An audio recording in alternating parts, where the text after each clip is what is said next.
Assalamualaikum warahmatullahi wabarakatuh. Selamat pagi anak-anak Umi semua. Apa kabarnya? Semoga senantiasa dalam keadaan baik-baik saja ya. Amin ya robbal alamin. Baiklah anak-anak Umi, hari ini kita akan belajar SKI, Sejarah Kebudayaan Islam ya. Jadi seperti biasa, sebelum kita memulai pembelajaran kita pada pagi hari ini, ada baiknya kita buka dengan melafazkan lafaz basmalah. Bismillahirrahmanirrahim. Baiklah anak-anak Umi sekalian, hari ini kita akan membahas tentang C, halaman 42, perilaku meneladani kepribadian Nabi Muhammad SAW.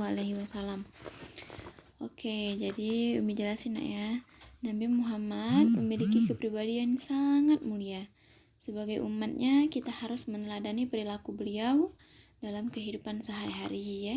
Jadi ada berikut ini beberapa perilaku meneladani dan dari kepribadian Nabi Muhammad SAW. Yang pertama ada bersikap baik dan lemah lembut. Jadi Nabi Muhammad SAW itu adalah manusia yang sangat mempunyai sikap yang lemah dan lembut ya. Penuh kasih sayang dalam setiap pergaulannya ya. Beliau itu tidak pernah mengucapkan sesuatu yang tidak sopan dan kasar. Tidak pernah membalas keburukan dengan keburukan, melainkan memaafkan dan bersabar. Jadi kita sebagai umatnya harus mencontoh perilaku tersebut ya. Jadi misal nih dengan contohnya dengan bersikap baik dan lemah lembut kepada siapapun, terutama kepada orang tua di rumah. Gak boleh membentak sedikit pun ya. Oke, baik. Yang kedua itu ada bersikap jujur dan menyenangkan. Dalam setiap perbuatan kita harus bersikap jujur, selalu bermuka manis, ceria, berbudi luhur dan berakhlak mulia. Semua ini selalu dilakukan oleh Rasulullah dalam menjalani hidupnya. Dengan berperilaku seperti ini, maka hidup kita akan menjadi tenang dan tentram. Yang ketiga ada peduli terhadap sesama. Manusia harus saling menolong dengan sesamanya, anak ya. Jika ada tetangga yang sakit, maka kita harus menjenguk dan mendoakannya supaya cepat sembuh. Jadi, apabila adanya teman yang kesusahan, maka kita harus membantunya untuk meringankan penderitaannya.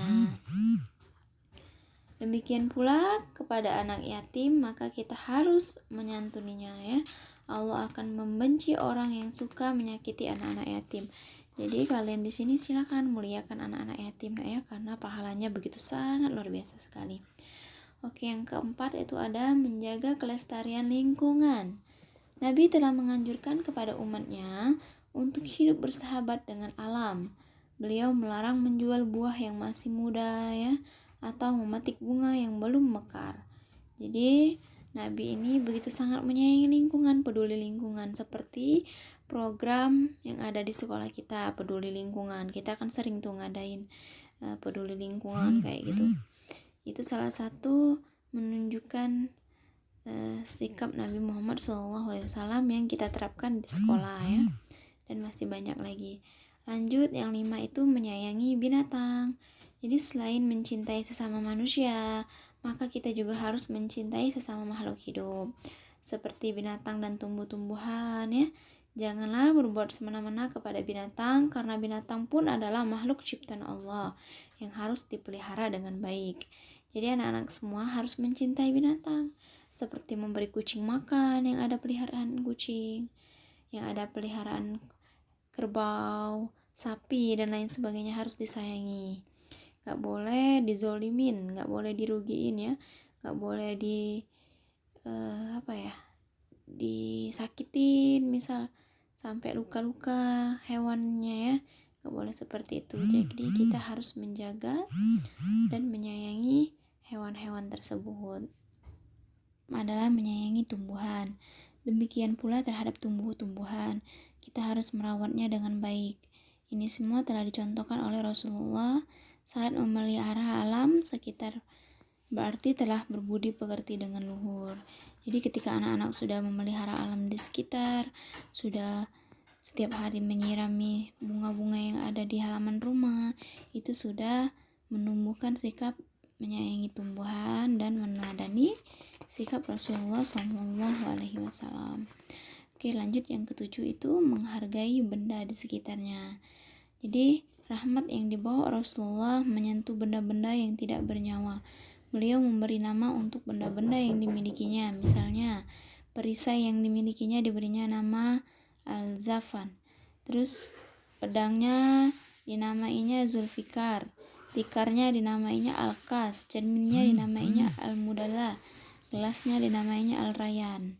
Jadi tongkatnya juga dinamainya Al-Mamsyuk, dan pelananya pun dinamainya Al-Raj.